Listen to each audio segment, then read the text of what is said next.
This presentation will cover the principles of training, the FIT formula, and 5 types of exercise. These are the principles of training. They're easy to remember with the acronym SPORT: specificity, progression, overload, reversibility, and tedium.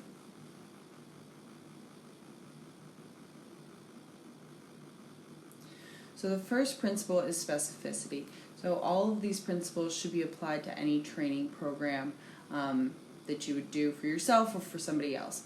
Specificity means that you design a program that's specific to the individual. So a marathoner and a football player aren't going to be doing the same thing. Progression is gradually increasing the activity level and the intensity of exercise throughout the course of the program. So every couple of weeks, give or take, you would want to demonstrate some progression so they can continue to see results working towards their goals. The next is overload, so doing more than you would normally do, not necessarily something new. So for example, if you usually do 3 sets of 8 of any exercise, you can overload it by benching or doing 3 sets of 12 for that exercise. Here's where you can apply the FIT principle. The FIT principle stands for frequency, how often you do the exercise, so how many days a week. Intensity is how hard you work when you exercise. Time is how many minutes do you exercise for, and then type is the kind of exercises that you do during your workout. So let's talk a little bit more about types of exercise. So physical activities can be classified as aerobic or anaerobic. All of them can be either aerobic or anaerobic. But when you're talking about muscular strength and endurance activities, those can be further classified as isotonic, isometric, or isokinetic. So aerobic exercise is also known as cardio. Okay, so jogging, swimming, biking, hiking, walking, jumping rope for a long period of time. It's any activity that increases your breathing and your heart rate and is sustained for more than just a few minutes. Aerobic means with air. Anaerobic, on the other hand, means without air. So this is high intensity that is only sustained for a few moments. So a sprint, lifting weights for strength where you're only doing a few repetitions. Anaerobic exercise only uses the oxygen that's already in your body. So muscular strength and endurance exercises can be categorized as one of these 3.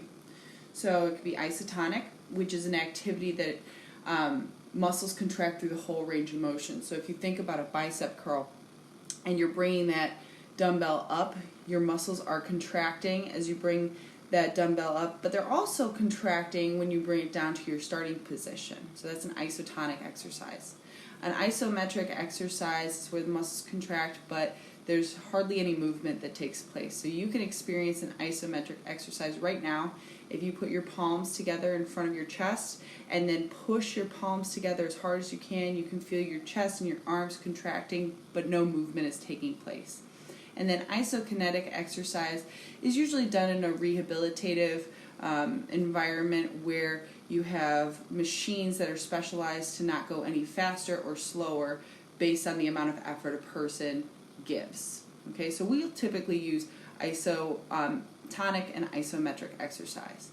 This is an example of a FIT formula. So you've got your 5 health-related components of fitness. Remember, aerobic and cardiorespiratory endurance. They're the same thing. You can use them pretty much interchangeably. And then this would be an example of a program. So what they're saying is that 3 to 5 times a week, I'm going to do some type of aerobic activity. I'm going to maintain that at 60 to 90% of my maximum heart rate. That's covered in the next lesson.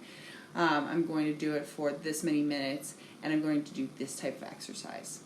So reversibility essentially means if you don't use it, you lose it. So even if you spend 3 weeks going to the gym and you're very, very good about it and you're there every day and you work really hard, you see a lot of results, if you take 2 weeks off, you're going to go right back to where you were even before you started those 3 weeks, and sometimes even worse. So it's really important to be consistent about your exercise. And then finally, the last principle is tedium, so changing the type of training so that you don't get bored and so that you don't get these overuse injuries. You're not using the same muscles over and over again. So a marathoner is going to do a lot of running in their training, but they may also incorporate swimming or muscular endurance strength training activities so that they don't get bored and that they don't get hurt. And then the last two things that I want to include when you're talking about a exercise program is that you always include a warm-up and you always include a cool-down in all of your workouts. So your warm-up gradually increases your heart rate so that you're ready for exercise, and then the cool-down gradually brings your heart rate back down to its starting point so that it's easier on your body. It also reduces your risk of injury, and this is where you would include a lot of your flexibility so that you don't get hurt.